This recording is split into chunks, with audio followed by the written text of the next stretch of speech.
गेल्या अनेक महिन्यापासून सुरू असलेल्या विद्यार्थी आंदोलनासमोर अखेर नमतं घेत बांगलादेशच्या पंतप्रधान शेख हसीना यांनी राजीनामा दिलाय। त्यानंतर त्यांनी देशातून पळ काढत नवी दिल्ली गाठली आहे। कोण आहेत शेख हसीना? रातोरात देश सोडून का काढला पळ? भारतावर आता काय होणार परिणाम? पाहूया याची सविस्तर माहिती। नमस्कार, मी अर्जुन चव्हाण, कॅमेरामन अब्दुल शेख। आपण पाहताय लोकप्रधान न्यूज सोलापूर। नवी दिल्लीत भारताचे राष्ट्रीय सुरक्षा सल्लागार अजित डोवाल यांनी हसीना यांच्याशी चर्चा केली आहे, तर दुसरीकडे पंतप्रधान मोदींनी सुरक्षाविषयक कॅबिनेट समितीची महत्त्वाची बैठक घेतली आहे। हसीना यांच्याबद्दल नेमकं काय धोरण ठेवायचं याबाबत या बैठकीत चर्चा झाली आहे। दरम्यान हसीना यांनी ब्रिटनकडे राजकीय आश्रय मागितल्याचं कळत आहे, मात्र लंडनमधून त्यांना नकार आल्याची माहिती आहे। सध्या बांगलादेशवर लष्कराचा ताबा आहे। काही दिवसात अंतरिम सरकार स्थापन केलं जाणार आहे। नोबेल पारितोषिक विजेते मोहम्मद युनूस हे बांगलादेशचे अंतरिम पंतप्रधान बनण्याची शक्यता आहे। आरक्षणाच्या प्रश्नावरून आंदोलन करणाऱ्या विद्यार्थ्यांना शेख हसीना यांनी रझाकार म्हटलं आणि या आंदोलनाला हिंसाचाराचं स्वरूप प्राप्त झालं। बांगलादेश का पेटला? बांगलादेशात सरकारी नोकरीत आरक्षण कोट्यावरून वाद पेटला। 1971 मध्ये बांगलादेशाला स्वातंत्र्य मिळालं। 1972 मध्ये स्वातंत्र्य सैनिकांच्या मुलांसाठी सरकारी नोकऱ्यांमध्ये 30% आरक्षण जाहीर करण्यात आलं।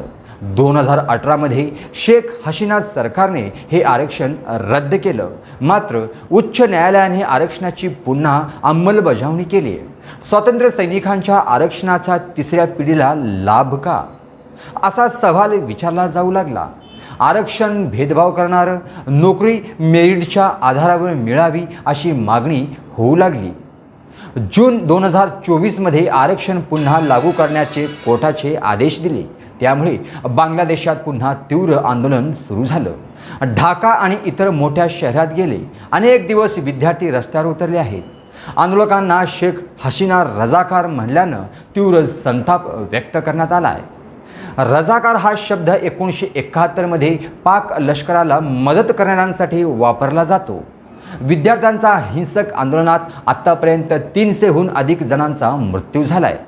शेख हसीना यांनी बांगलादेश सोडून भारतात आश्रय घेतल्यानंतर बांगलादेशात आता लष्कराने अंतरिम सरकार स्थापन केलं आणि लागोलाग संपूर्ण बांगलादेशात लावलेला कर्फ्यू उठवला। त्याच्यासोबतच आंदोलकांच्या मागण्या मान्य करण्याचं आश्वासन देत शांतता राखण्याचं आवाहन केलंय। मात्र तरीही आंदोलक अजूनही शांत झालेले नाहीयेत। आंदोलकांनी थेट शेख हसीना यांच्या निवासस्थानी धडक देत तिथं तोडफोड आणि जाळपोळ केली आहे। इतकंच काय तर हसीना यांच्या निवासस्थानी आंदोलकांनी चिकन आणि इतर पदार्थांवरही ताव मारलाय। ज्यांच्या एका वक्तव्यावरून बांगलादेश पेटलं त्या शेख हसीना नेमक्या कोण आहेत ते पहा। शेख हसीना यांचा जन्म 28 सप्टेंबर 1947 रोजी झाला। त्या बांगलादेशचे संस्थापक शेख मुजीबुर रहमान यांच्या कन्या आहेत। विद्यार्थी असतानाच शेख हसीना यांचा राजकीय प्रवेश झाला। त्यांनी अवामी लीगच्या विद्यार्थी विंगचं काम सांभाळलं होतं। 1975 साली लष्कराने हसीना यांच्या कुटुंबाविरोधात मोर्चा उघडला। त्यामध्ये शेख हसीना यांचे आई वडील, 3 भावांची लष्कराकडून हत्या करण्यात आली होती। आई वडिलांच्या हत्येनंतर शेख हसीना काही काळ जर्मनीत राहिल्या। 1975 साली इंदिरा गांधींनी हसीना यांना भारतात आश्रय दिला होता। 6 वर्षे निर्वासित आयुष्य जगून हसीना पुन्हा बांगलादेशात परतल्या। बांगलादेशात वडिलांच्या अवामी लीगचं पक्षकार्य सांभाळलं। 1986 साली पहिल्यांदा निवडणूक लढवल्या।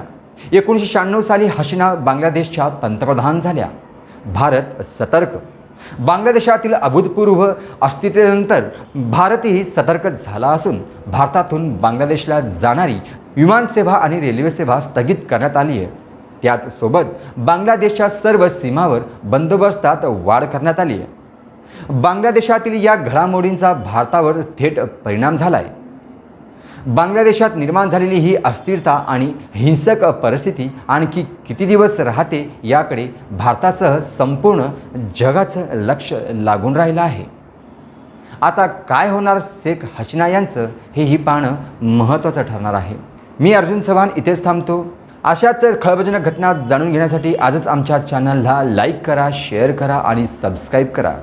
पाहत रहा लोकप्रधान न्यूज सोलापूर.